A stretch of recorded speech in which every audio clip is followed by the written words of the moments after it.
أعوذ بالله من الشيطان الرجيم يا أيها الذين آمنوا كتب عليكم الصيام كما كتب على الذين من قبلكم لعلكم تتقون.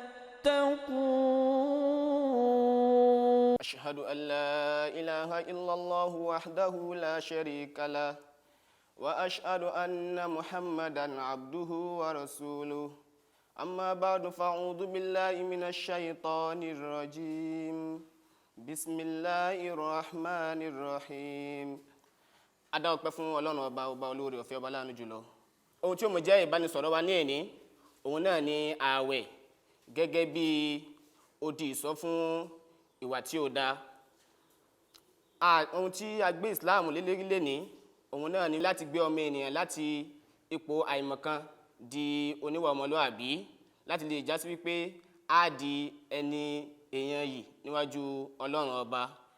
Wá lè kẹsẹ̀ eléyìí járí àyàfi ká lo ohun tí Ọlọ́run ọba ti ká lára rẹ̀ tó sọ léyìí tó ti gbé kalẹ̀ ní oríṣiríṣi ààyè àti oríṣiríṣi ọ̀nà fún wa ká fi lè rí àwọn nǹkan yìí ká lè fi rí gbà lójú ọ̀nà Ọlọ́run ọba níwọ̀n gbà tí a bá ń ṣẹ̀mí. Lápẹẹrẹ Ọlọ́run ọba gbé ìrun kalẹ̀ fún wa yálà ó jẹ́ ìrun ọ̀ranyàn àkígbọ́ọrẹ ní ìwọ̀n ìgbà tí a máa kí ní ọjọ́ tàbí ní òru láti lè ní ìbátan pẹ̀lú Ọlọ́run ọba léyìí tí Ọlọ́run ọba ti ká lára rẹ̀ tí ó gba ẹ̀rí ẹ̀jẹ́ nínú Al-Qur'an. Àárí eléyìí nínú Al-Qur'an orí 29 ẹsẹ̀ 49 Ọlọ́run ọba ní inna as-salata tanha anil fahsha'i wal munkar. Dájúdájú ìrun a máa kọ ìwà bàjẹ́ fún yín àti àwọn iṣẹ́ búburú tó hàn gbangba. Bákan náà Ọlọ́run ọba wá tún fi ààwẹ̀ ní ọwọ́ míì nípa pé nínú oṣù méjìlá tó wà nínú ọdún a máa gba ààwẹ̀ ní oṣù ọyọ̀ kan láti lè jẹ́ wípé a máa fọ àfọ̀mọ́ fún àwọn oṣù mọ́kànlá yòókù. Ọlọ́run ọba wá ti gbé àwọn nǹkan kalẹ̀ tí a gbọ́dọ̀ mú lọ́kùnkúndùn tí a bá fẹ́ gba àwọn ààwẹ̀ wọ̀nyí. Alákọ̀ọ́kọ́ òun náà ni wípé a gbé ààwẹ̀ fún yín la'allakum tattaqun kẹ́ bá lè di ẹni tí ó páyà Ọlọ́run ọba. Àárí eléyìí nínú Al-Qur'an orí 2 ẹsẹ̀ 194. A gbé ààwẹ̀ kalẹ̀ fún yín láti lè jẹ́ wípé ó ń bẹ nínú ọmọ ẹ̀dá ènìyàn àwọn tó jásí wípé wọ́n wà ní ipò àìlera, ṣùgbọ́n ọ̀pọ̀lọpọ̀ mùsùlùmí ló máa ń rò wípé Ọlọ́run ti gbé ààwẹ̀ fún wa bóyá kó lè fi dá ìpalára sí ìṣẹ̀mí ọmọ ẹ̀dá ènìyàn, ṣùgbọ́n Ọlọ́run ọba ti ká lára rẹ̀ ó tún gba ẹ̀rí eléyìí jẹ́ nínú Al-Qur'an. Ọlọ́run ọba ní yuridullahu bikumul yusra wala yuridu bikumul usra. Dájúdájú Ọlọ́run ọba ohun tó ń fẹ́ fún yín òun náà ní ìrọ̀rùn, kò fẹ́ ìnira fún yín. Nípa wípé ohun tọ́lọ́run fi gbé ààwẹ̀ kalẹ̀ òun náà ní kẹ́ ẹ lè wá ògo tó wà lọ́dọ̀ Ọlọ́run ọba èyí tó jásí wípé yóò máa dáàbò bò yín tí ó sì jẹ́ wípé ẹ lè fi di ẹni tí ó jẹ́ olùpáyà Ọlọ́run ọba. Kí wá ní àwọn ohun tí a lè fi ṣe nínú oṣù Ramadan yìí táfi lè gba àwẹ̀ yìí pẹ̀lú àwọn májẹ̀mú ẹ̀? Mo pín sí ọ̀nà 3. Alákọ̀ọ́kọ́ ń bẹ òun náà ni litukmilul idda kí ẹ lè ka òǹkà àwẹ̀ yín pé pérépéré. Ẹlẹ́ẹ̀kejì òun ni wípé litukabbirullaha ala ma hadakum kí ẹ lè gbé Ọlọ́run ọba tóbi nípa pé ó tọ́ yín sí ọ̀nà tó tọ́. Tí ẹ bá ṣe eléyìí ìgbà yìí gẹ́gẹ́lẹ́ tó lè jẹ́ mùsùlùmí lódodo.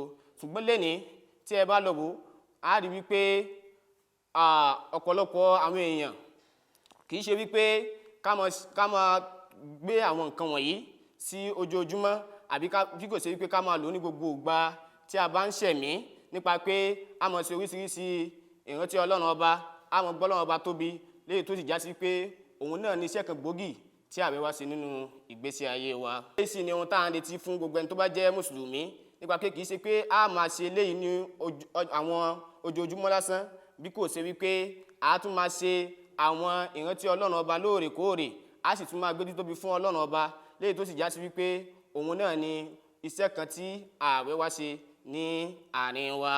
Lẹ́yìn náà ara àwọn nǹkan tí àṣà lè mẹ́nubà òun náà ni wípé àwọn tó ń hùwà àbàjẹ́ tàbí tí wọ́n ń hu àwọn ìwà búburú ní àwùjọ, àwọn gan wọ́n ti jìnnà sí irúfẹ́ àwọn ìwà èérí wọ̀nyí nínú oṣù Ramadan yìí. Ara rẹ̀ náà ni wípé wọ́n wà nínú abẹ́ ìtọ́sọ́nà Ọlọ́run ọba.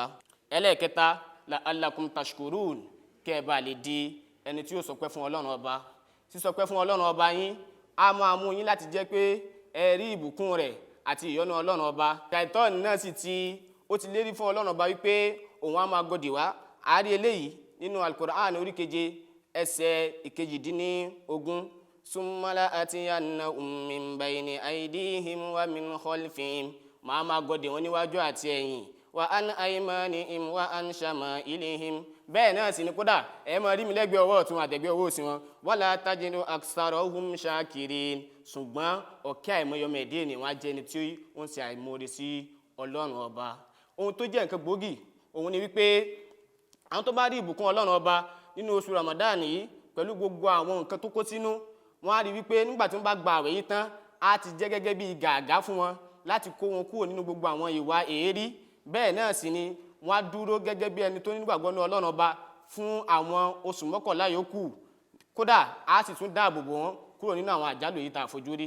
Káàdọ́lá Muhammad sallallahu alayhi wa sallam wọ́n wá sọ fún wa nínú hadith wọn wípé man sama Ramadana imanan wa ihtisaban, ẹnikẹ́ni tó bá gba àwẹ̀ Ramadan pẹ̀lú ìgbàgbọ́ tó péye àti ní ìrọ̀kàn àti rí ẹ̀san èyí tó kún rẹ́rẹ́, gufira lahu ma taqaddama min dhanbihi, Ọlọ́run ọba á forí àwọn ẹ̀ṣẹ̀ rẹ̀ jì èyí tó ti ṣẹ̀ sẹ́yìn. A rí eléyìí nínú Sahih Buhari.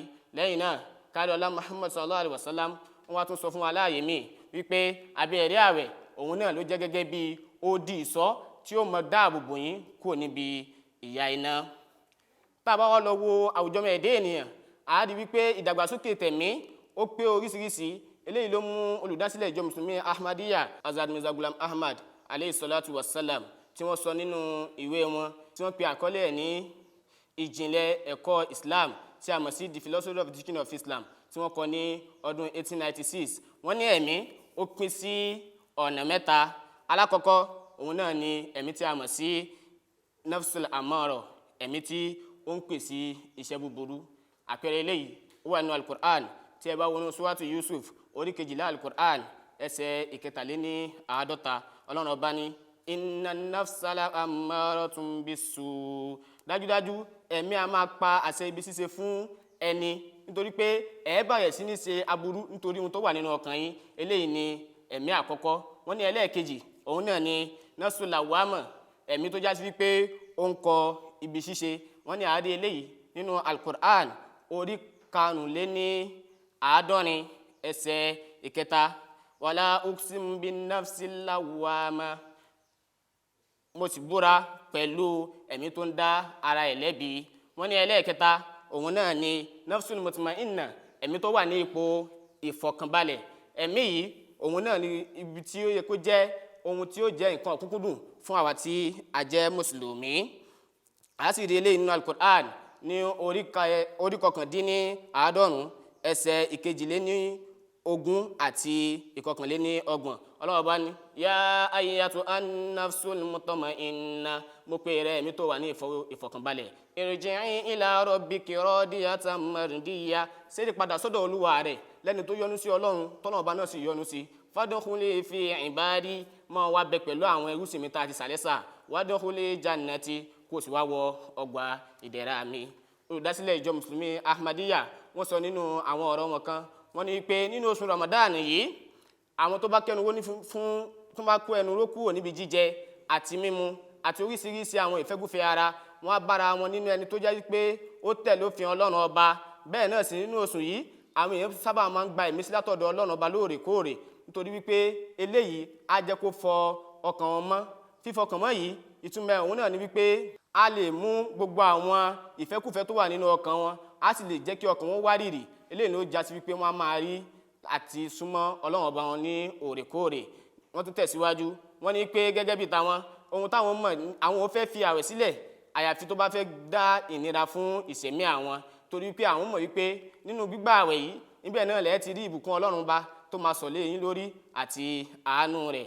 ara àwọn nǹkan àṣà mẹ́nubà òun náà ni àárẹ̀ ṣíṣe tàbí tí ẹ bá ń ṣe ìrìn àjò àárí wípé ọlọ́run ọba ó ti fún wa ní àǹfààní àti fàwẹ̀ sílẹ̀ ṣùgbọ́n bẹ́ẹ̀ náà ọlọ́run ọba wa ní wa an tasumu khairul lakum tẹ́ ẹ bá lè gbààwẹ̀ òun ló lóore fún yín jùlọ tá a bá tẹ̀lé àwọn májẹ̀mú wọ̀nyí ìgbà yìí gangan látó lè bá ọlọ́run ọba láàyè tí a fi di ẹni ìsúnmọ́ ọlọ́run ọba a sì já sí wípé ààwẹ̀ náà á tó gẹ́gẹ́ bí ohun tí ó jẹ́ ìdígàgá fún wa kúrò nínú àwọn ìwà èérí tá sì lè bá ọlọ́run ọba wa ní àsìkò tó tọ́ abẹ́ ọlọ́run ọba pé ìta gbọ́lẹ̀ ní kọ́lọ̀bá kọ́ wọ́n pè ní ìbálẹ́jọ́ aburú fún wa alhamdulillahi alladhi hadana li hadha wa ma kunna linahtadiya laula an hadana Allah wassalamu alaikum wa rahmatullahi wa barakatuhu.